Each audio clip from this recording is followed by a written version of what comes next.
అందరికీ నమస్కారం. మనం రోజూ ఆన్లైన్లో ఎన్నో వస్తువులు చూస్తాం, కొంటాం. కానీ ఒక సింపుల్ సేల్ వెనుక ఎంత పెద్ద స్ట్రాటజీ ఉంటుందో ఎప్పుడైనా ఆలోచించారా? ఈరోజు మనం ఒక ఆన్లైన్ స్టోర్ పేజ్ని విడదీసి దాని వెనుక ఉన్న అమ్మకపు వ్యూహాలను బయటపెడదాం. పదండి, లోపల ఏం జరుగుతుందో ఓసారి చూద్దాం.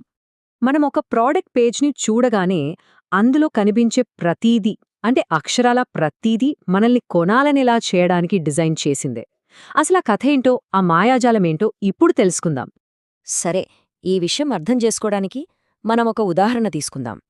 ఇక్కడ ఈ యూస్టా ఫ్లిప్ ఫ్లాప్ల లిస్టింగ్ ఉంది కదా, దీన్నే మనమిప్పుడు ముక్కలుగా విడదీసి చూద్దాం. లోపల అసలు మ్యాటర్ ఏంటో అర్థం చేసుకుందాం. అన్నింటికన్నా ముందు ధర, ప్రైజింగ్. ఇదొక పెద్ద సైకలాజికల్ గేమ్ అనుకోండి. ఈ ధరను వాళ్ళు మన ముందు ఎలా పెడతారో దానివల్ల మన ఆలోచన ఎలా మారిపోతుందో చూద్దాం. ఒక విషయం గమనించారా? ఈ పేజీలో ఉన్న ప్రతి ఫ్లిప్ ఫ్లాప్ మీద సేమ్ డిస్కౌంట్ ఉంది. అంటే అన్నీ ఒకే డిస్కౌంట్కి అమ్ముతున్నారు. ఇది అనుకోకుండా జరిగింది కాదు. దీని వెనుక ఒక పక్కా ప్లాన్ ఉంది.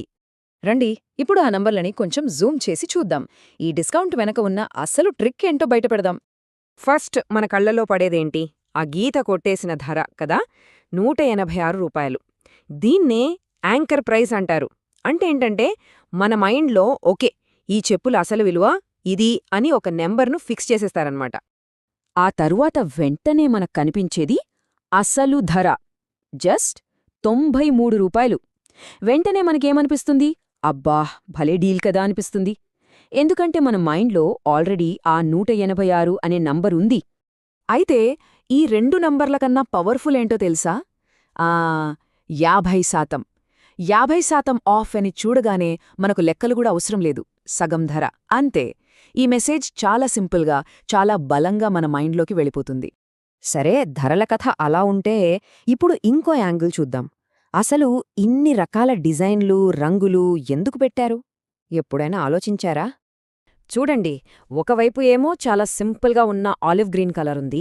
ఇది ఎవ్వరైనా వేసుకోవచ్చు, దేని మీదకైనా సూట్ అవుతుంది. మరోవైపు కాస్త స్టైల్గా, డిఫరెంట్గా ఉండాలనుకునే వాళ్లకోసం ఈ బ్లూ క్యామో లాంటి ప్యాటర్న్స్ ఉన్నాయి.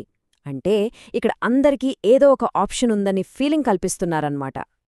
అంటే వాళ్ళసలు టార్గెట్ ఒకటో రెండో స్టైల్స్ అమ్మడం కాదు. ఆ పేజీకి వచ్చిన ప్రతి ఒక్కరికీ అరే, ఇక్కడ నా టేస్ట్కి తగ్గట్టుగా ఏదో ఒకటుంది అనిపించాలి.